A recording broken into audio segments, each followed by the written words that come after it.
الدين النصيحة قلنا لمن قال لله ولكتابه ولرسوله ولأئمة المسلمين وعامتهم. بسم الله والحمد لله والصلاة والسلام على رسول الله أما بعد. Le prophète sallallahu alayhi wa sallam a dit, comme cela est rapporté de Anas ibn Malik par les imams al-Bukhari et Muslim: Tasahharu fa inna fi as-sahuri baraka.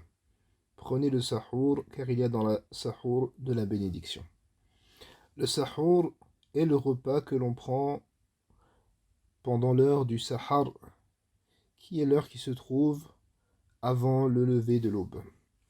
Ce moment est un moment béni qui correspond au moment où Allah tabaraka wa ta'ala descend jusqu'au ciel le plus proche et demande: Hal min sa'ilin fa'u'tiya lah, hal min da'in fa'astajibu lah, hal min mustaghfirin fa'aghfiru lah. Y a-t-il quelqu'un qui demande afin que je lui donne? Y a-t-il quelqu'un qui invoque pour que je lui réponde? Y a-t-il quelqu'un pour demander pardon que je lui pardonne? Ce moment de la nuit est plein de bien, de bénédictions. Et le sahour est une baraka, car il permet au jeûneur de tenir durant toute la journée, de lui donner de la force pour le jeûne qui va suivre. Et c'est une baraka pour la vie future, car c'est un acte d'adoration qui sera récompensé, incha'Allah.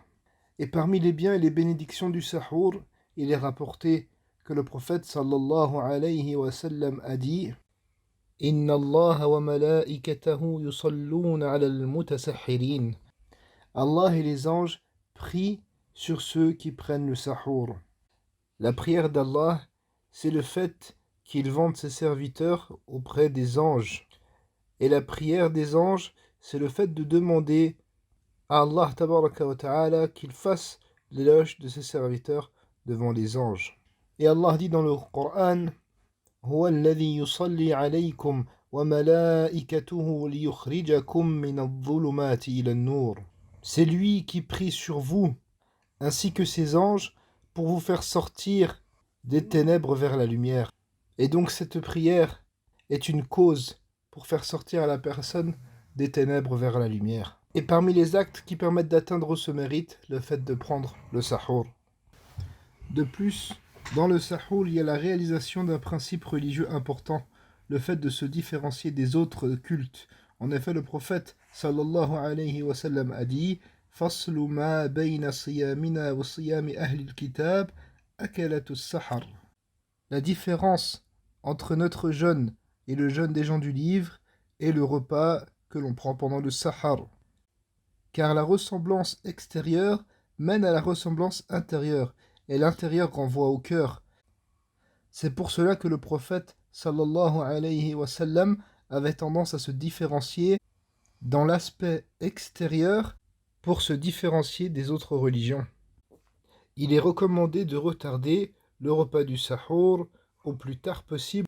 En effet, le prophète sallallahu alayhi wa sallam a dit: La tazalu ummati bi khayrin ma ajjalu al-fitra wa akharu as-suhur. Ma communauté ne cessera d'être dans le bien tant qu'ils s'empresseront de rompre le jeûne et retardent le repas du sahour.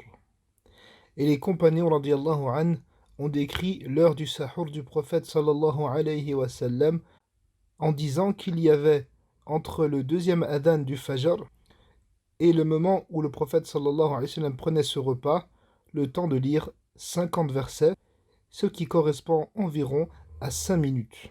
Ce laps de temps correspond donc environ au repas du prophète alayhi salatu wassalam. Ceci est la sunna du prophète alayhi salatu wassalam: Tasahharu fa inna fi as-sahuri baraka.